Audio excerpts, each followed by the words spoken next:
काम मिले और जैसे कोई अच्छा काम मिले तो मैं इस चीज को छोड़ दूंगा। और कहा तो जो इंसान जिस तरह से सोचते हैं भगवान उस तरह से उनको रास्ते भी देते हैं, है ना। भगवान क्या देर होती है पर अंधेर नहीं होती है।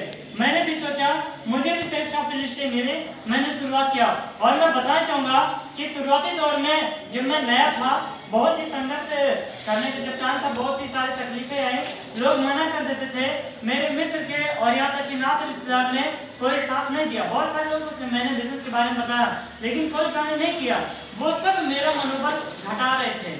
वो ये बोलते थे कि पहले तुम करके दिखा दो तब हम करेंगे या कंपनी लेकर, इस तरह से बहुत सारे उन्होंने बताया। लेकिन जब समस्या का दिन था उस दिन मुझे कोई और नहीं बल्कि मेरे सीनियर मिस्टर अरुण सर और महागुरु मिस्टर सुभाष सर जी मिलते हैं। मैं उनको सारी परेशानी में बताता और वो मुझे अच्छी से अच्छी बातें बता के मुझे उत्साहित करते, प्रेरित करते। वो बात मैं आपको बता देना चाहूंगा, जब मैं नया था मेरे साथ में घटनाएं हो रही थी तो मैं सीधा ब्रांच के पास जाता तो मेरे जो मिस्टर अरुण सर जी हैं सुबह शाम इनका हमेशा साथ रहा और ये बोल रहे थे कि जैसे किसी भी इंसान की नदी में गिरने से किसी की मौत नहीं होती है। आप जानते होंगे अगर कोई भी इंसान पानी में गिरता है, चाहे कुआं में, चाहे नदी में, चाहे सागर में, क्या सच में पानी में गिरने से उसकी मौत होती है? मौत नहीं होती। पानी में गिरने से या नदी में गिरने से मौत नहीं होती। मौत तो तब होती जब उस इंसान को तैरना नहीं आता। ठीक उसी तरीके से मेरे भी साथ ऐसी घटनाएं हुई थी कि सर ने बताया कि अभी आपको बिजनेस के बारे में उतना पता नहीं है, इसलिए आपके साथ में ऐसी घटनाएं हो रही हैं। लेकिन जिस दिन सिस्टम की बात और आप अप्लायंस की बात को आप मानना स्टार्ट करेंगे उस तरह से आप भी अपना सीना ठोक ठोक के कहेंगे कि यहाँ पे सफलता मिलती है। और इस तरह से मैं बहुत ही मोटिवेट हुआ। और भी एक बात बताए थे कि जैसे फलदार वृक्ष आप देखे होंगे, हर कोई इंसान देखे होंगे कि चाहे वो आम का, अमरूद का, जामुन का, यानी कोई भी आप फलदार वृक्ष देखे होंगे। जब फलदार वृक्ष जब समय आता है कुछ फल पके होते हैं और कुछ फल कच्चे रहते हैं ना।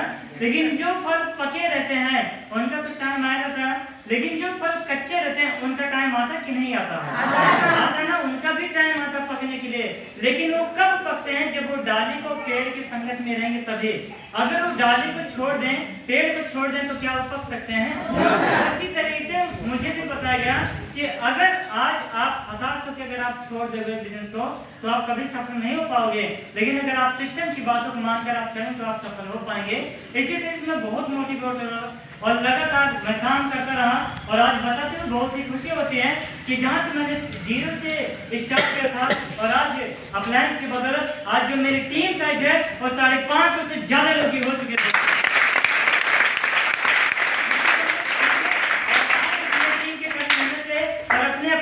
Mister Arun sir, Mahaguru mister Subhash ji के आशीर्वाद से जहाँ पे इस बेस से पहले जो मैं खर्चा दिहाड़ी मजदूरी से निकालता था, आज सेठ साहब की बदौलत हर सप्ताह बेहतरीन से बेहतरीन आमदनी निकालता हूँ यहाँ से।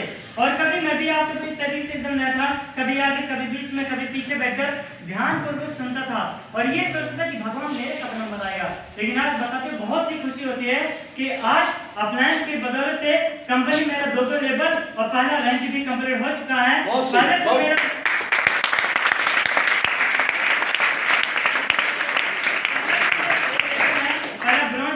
और दूसरा जो लेवल है मेरे सिल्वर का है और बहुत ही जल्दी अप्लायंस के आशीर्वाद से कंपनी में मेरा दूसरा रैंक और तीसरा प्लैटिनम लेवल भी कंप्लीट होने वाला है।